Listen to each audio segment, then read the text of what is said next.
Le deuxième type de masque que j'aimerais vous montrer, c'est le masque d'écrêtage. Alors le masque d'écrêtage ressemble un petit peu en termes de finalité au masque de sélection, c'est-à-dire qu'on va toujours générer un effet pochoir, si ce n'est que dans des contextes comme celui-ci, le masque d'écrêtage est préférable. Ici, vous avez une silhouette posée sur un fond transparent, dans laquelle j'aimerais poser par exemple une texture ou une photo. Pourquoi pas celle-ci? Mais je pourrais également vous proposer dans un cas spécifique d'écrire un texte dans lequel j'aimerais que la photo apparaisse, comme si ma photo remplissait le texte. Alors je vais commencer par le début si vous voulez bien. Je vais d'abord prendre mon outil de texte. Je fais un petit peu attention à la taille, à la typo qui m'intéresse. Je vais éventuellement écrire ici en blanc pour que le contraste soit plus évident. Et je vais poser mon texte ici sur ma photo. Alors évidemment on va pouvoir redimensionner tout ça.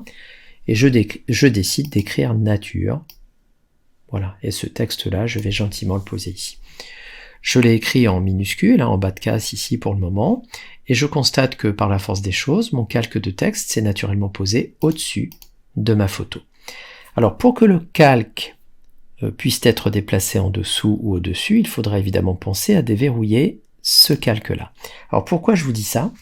Parce que pour que le masque d'écrêtage fonctionne, il y a une condition impérative que vous devez respecter, c'est faire passer la photo au-dessus du texte. Vous n'avez pas le choix.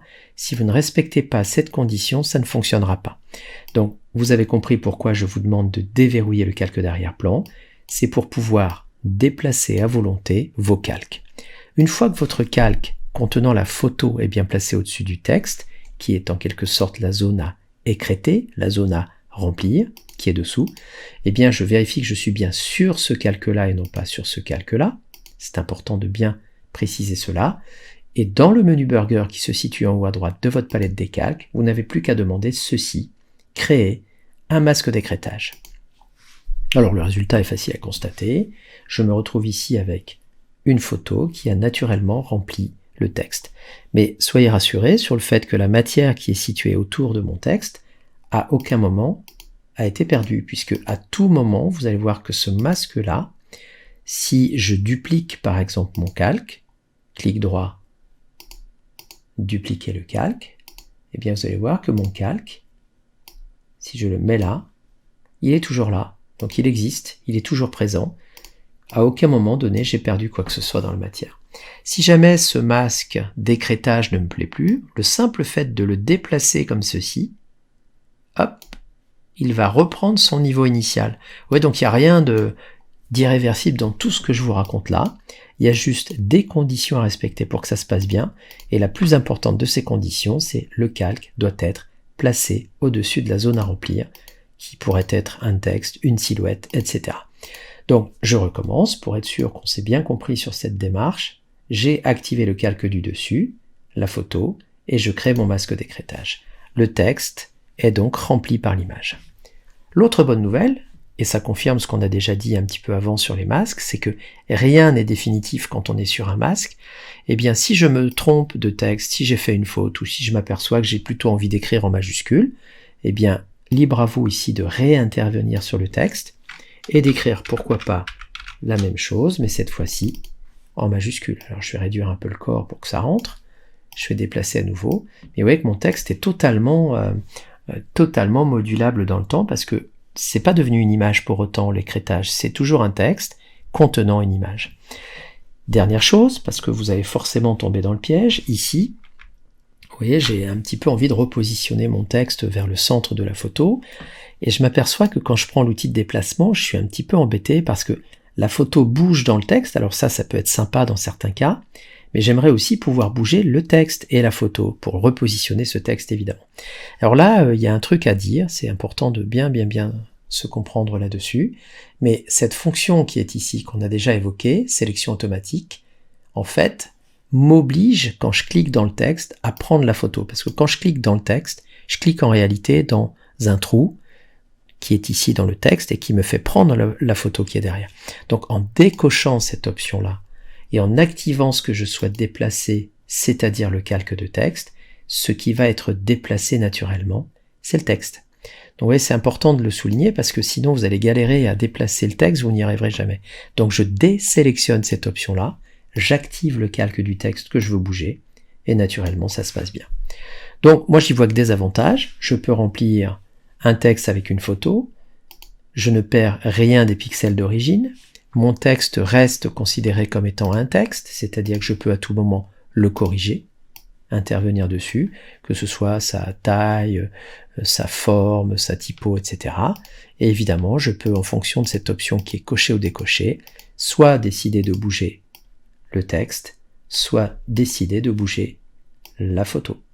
Voilà, donc une grande souplesse, et puis des effets graphiques qui vous permettraient, pourquoi pas, d'agrémenter un fond de page, un titre, une bannière, enfin, j'en passe.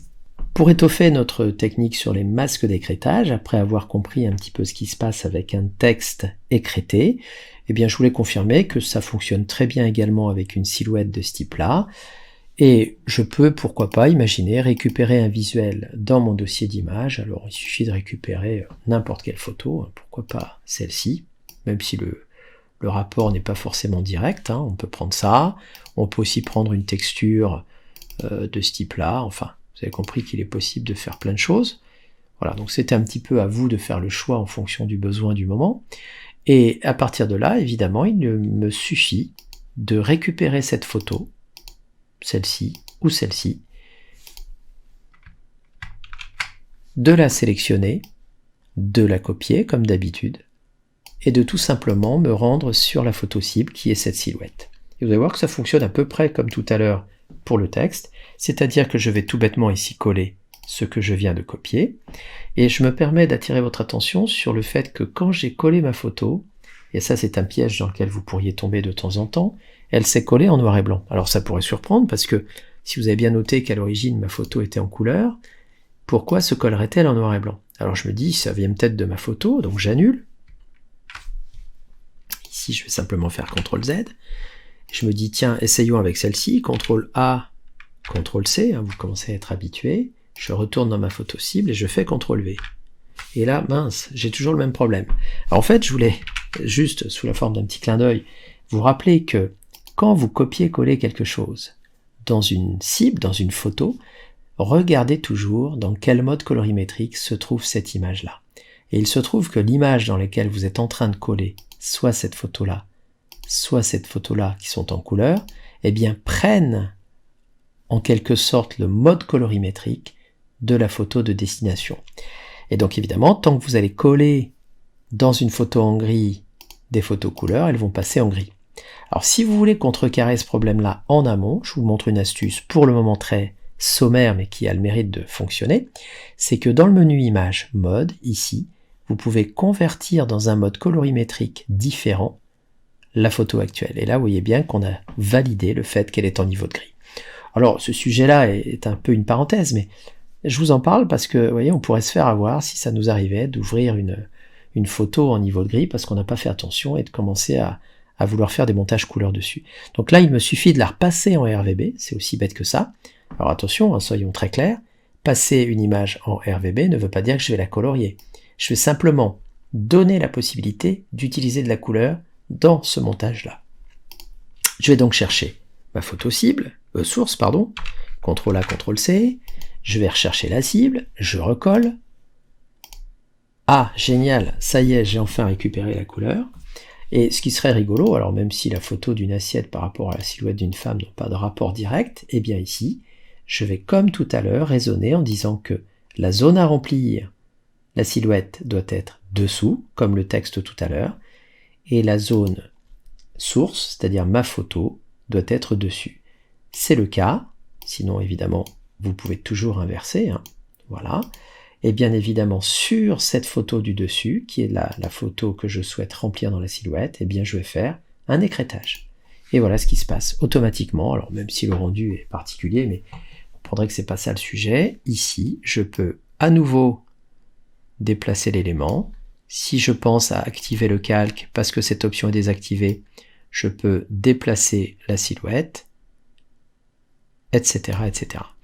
Voilà, donc une technique, pourquoi pas sympa, qui me permet de générer des effets pochoirs, mais à partir d'un écrêtage et non plus d'une sélection, ce qui est très utile pour remplir des logos, des formes, des silhouettes et des objets particuliers.